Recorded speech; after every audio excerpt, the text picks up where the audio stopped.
As-tu déjà entendu l'histoire du jeune aigle? Il était une fois un jeune aigle qui rêvait de s'élever bien au-dessus des sommets des montagnes. Lorsque vint le moment de sa première leçon de vol, il sauta avec empressement du nid, confiant qu'il allait glisser gracieusement à travers les nuages. Mais au lieu de cela, un vent violent le balaya aussitôt et le fit tournoyer avec fureur. Il battit désespérément des ailes pour tenter de reprendre le contrôle, mais il plongea vers le bas à une vitesse vertigineuse, le vent rugissant et le fouettant de toutes parts. Le jeune aigle heurta violemment le flanc de la montagne et dégringola sans défense jusqu'au fond de la vallée, bien plus bas.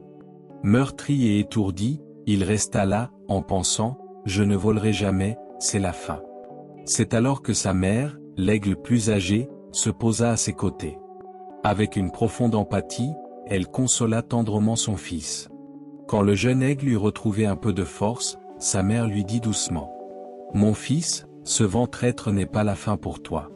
Je sais que c'est difficile à voir maintenant, mais tu as besoin de cette adversité et de ces turbulences, c'est une partie essentielle de l'apprentissage du vol. » Le jeune aigle protesta.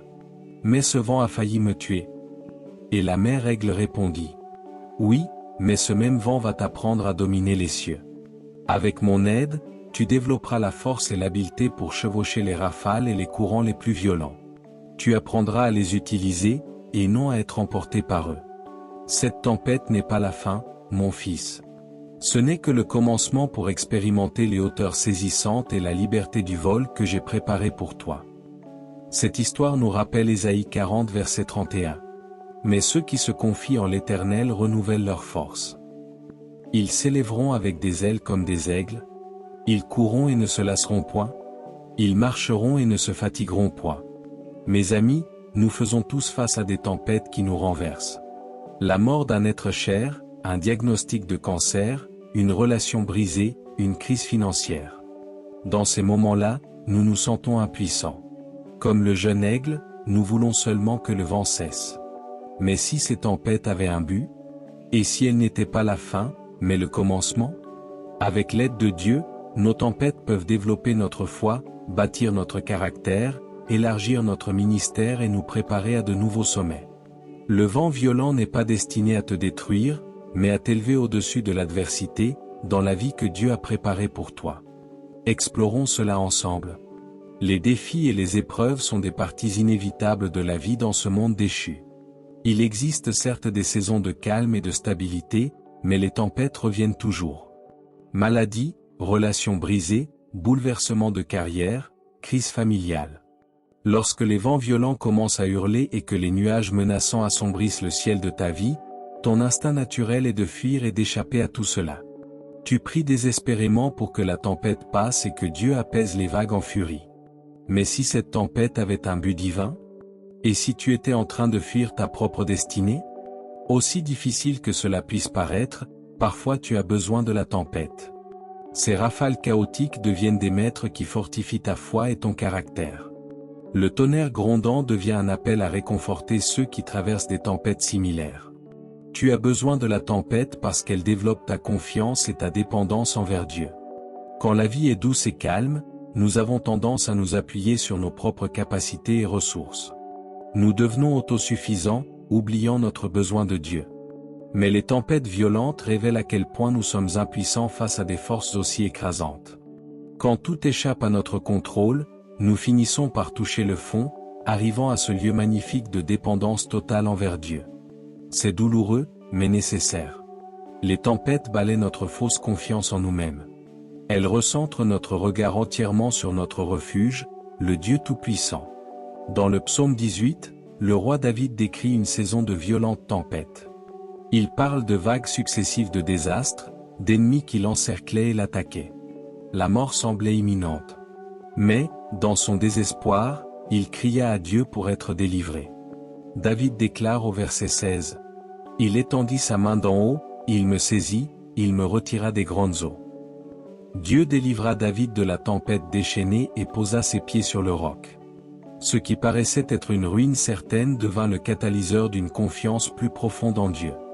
La tempête poussa David à embrasser pleinement Dieu comme son unique ancre. De la même manière, les tempêtes que tu traverses révèlent ton incapacité fondamentale à contrôler les circonstances de la vie. Mais prends courage, car lorsque tu te tournes vers celui qui domine le vent et les vagues, tu découvres sa puissance, sa présence et sa délivrance de manière extraordinaire. Cela enracine plus profondément tes racines en lui. Les vents puissants qui déracinent l'arbre faible fortifient le chêne robuste à résister à tout. Mes amis, ta tempête développera ta confiance et ta dépendance en Dieu lui-même. Tu en sortiras fermement enraciné dans son amour et sa souveraineté sur ta vie. N'oublie jamais, tu as besoin de la tempête, car elle façonne ton caractère. Les vents violents et la pluie battante développent un muscle spirituel. Et nous avons tous besoin de ce muscle spirituel. Comme un athlète qui soulève des poids lourds pour gagner en force, les difficultés forgent en nous les qualités de Christ. Patience au cœur de la tempête, courage, humilité, compassion et persévérance. Les épreuves qui semblent nous écraser nous façonnent en l'image de Jésus. Il utilise les tempêtes pour te transformer jusque dans ton être profond.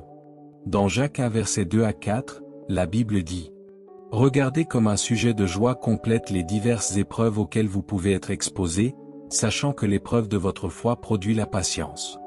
Mais il faut que la patience accomplisse parfaitement son œuvre, afin que vous soyez parfaits et accomplis, sans faillir en rien. » Paul, dans 2 Corinthiens 4 verset 17, décrit les épreuves comme des afflictions légères et passagères qui produisent pour nous un poids éternel de gloire. Bien au-delà de toute mesure. Dieu a des desseins éternels dans chaque tempête. Tout comme la chaleur intense et la pression transforment un morceau de carbone en un diamant étincelant, tes tempêtes ont un but céleste. Façonner ton âme pour la rendre semblable à Christ et éternellement utile. Considérons des exemples bibliques comme Joseph et David. Le jeune Joseph a traversé de terribles tempêtes, la trahison, les fausses accusations et l'emprisonnement injuste. Mais il est sorti de la tempête avec une foi affinée comme l'or, un cœur humble rempli de pardon, et une passion pour accomplir les desseins de Dieu. David, lui aussi, a traversé tempête après tempête alors que le roi Saül cherchait à le tuer. Mais à travers tout cela, David a développé l'intégrité, la sagesse, la patience et l'autorité spirituelle. Les nuages et les tempêtes ont finalement produit un roi selon le cœur de Dieu. De la même manière, les luttes relationnelles, les crises financières ou le diagnostic médical que certains parmi vous affrontent peuvent ressembler à un ouragan qui vous frappe. Mais si vous gardez les yeux fixés sur Jésus, le maître de votre âme, vous développerez son cœur de compassion, de courage et d'autorité spirituelle. Le vent hurle, mais vos racines s'enfoncent profondément dans l'amour et la foi. Et quand la tempête finit par passer, vous brillerez avec des qualités semblables à celles de Christ, manifestant la grâce de Dieu d'une manière que vous n'auriez jamais pu sans la tempête. Appuie-toi sur lui, âme courageuse. Laisse la tempête t'enseigner. Dans Hébreux 12 verset 1 verset 3 il est écrit « Nous donc aussi, puisque nous sommes environnés d'une si grande nuée de témoins, rejetons tout fardeau, et le péché qui nous enveloppe si facilement, et courons avec persévérance dans la carrière qui nous est ouverte, ayant les regards sur Jésus, le chef et le consommateur de la foi, qui, en vue de la joie qui lui était réservée, a souffert la croix, méprisé l'ignominie, et s'est assis à la droite du trône de Dieu. Considérez, en effet, celui qui a supporté contre sa personne une telle opposition de la part des pécheurs, afin que vous ne vous lassiez point, l'âme découragée. » Dans ce passage d'Hébreux, Dieu t'encourage à endurer la tempête et à garder les yeux fixés sur Jésus, car ta fin sera meilleure que ton commencement. Mes chers amis, nous avons besoin des tempêtes, parce qu'elles élargissent notre foi et façonnent notre caractère. Voyons maintenant comment elles agrandissent notre vie et notre ministère. Tu as besoin de la tempête parce qu'elle te prépare à un service plus grand. Dieu permet souvent des tempêtes dans ta vie pour t'équiper à aider d'autres personnes traversant des épreuves similaires. Ta douleur cultive la compassion et la capacité à consoler ceux qui sont au milieu des épreuves. Comme l'explique 2 Corinthiens 1 verset 4. Il nous console dans toutes nos afflictions, afin que, par la consolation dont nous sommes l'objet de la part de Dieu, nous puissions consoler ceux qui se trouvent dans quelque affliction. Si tu as traversé un divorce, tu peux puissamment encourager d'autres personnes divorcées. Si tu as combattu l'anxiété, tu peux mieux réconforter ceux qui luttent avec leur santé mentale. Parce que tu as affronté l'infertilité, tu peux désormais encourager un parent adoptif ou nourricier. Parfois, Dieu permet ta tempête pour te préparer à un impact plus grand, à atteindre des vies que tu n'aurais jamais pu toucher autrement. La beauté de tout cela, c'est que ton désordre devient ton ministère, et que ton épreuve prépare ta moisson. Les tempêtes t'apportent aussi une audace et une passion accrue pour partager ta foi. Tu as un témoignage puissant de la fidélité de Dieu à travers les vents les plus violents. Les gens sont plus enclins à écouter quelqu'un qui a traversé des eaux profondes. Alors, quand tu dis « Laisse-moi te parler du Dieu puissant qui m'a fortifié au milieu de la tempête », ton histoire éveille les cœurs pour s'ouvrir à ce Père aimant. Dans 1 Corinthiens 9 verset 22, nous voyons que les souffrances de Paul l'ont équipé à se mettre à la portée de tous, devenant tout à tous, pour en sauver quelques-uns. Le jeune aigle, après avoir vécu ces expériences, aura désormais une histoire crédible et marquante pour encourager d'autres jeunes aigles. Il pourra dire « Je connais cette souffrance, mais laisse-moi te parler du Dieu qui te relève. » Ainsi, la victime de la tempête devient le guide dans la tempête. Comme l'a dit Charles Spurgeon, « J'ai appris à embrasser la vague qui me jette contre le rocher des siècles. » Bien-aimés, embrassez cette vague. Laissez-la vous projeter contre Christ, le rocher solide. Et ensuite, parlez de lui aux autres. La vérité est inévitable, les tempêtes viendront. Mais vous avez deux choix, résister à l'aide de Dieu ou l'embrasser. Vous pouvez vous révolter inutilement contre la tempête et finir brisé, ou vous pouvez vous soumettre au dessein de Dieu, en le laissant utiliser vos tempêtes comme instrument de croissance. Quand les vents orageux soufflent, choisis de dire comme Job dans Job 1 verset 21. L'Éternel a donné, et l'Éternel a ôté, que le nom de l'Éternel soit béni. Maintenant je vous exhorte, attachez-vous fermement à Jésus, votre ancre dans la tempête. Il mettra le vent sous vos ailes. Il vous tiendra ferme au milieu des bourrasques. Faites-lui confiance pour développer votre caractère et élargir votre capacité de service.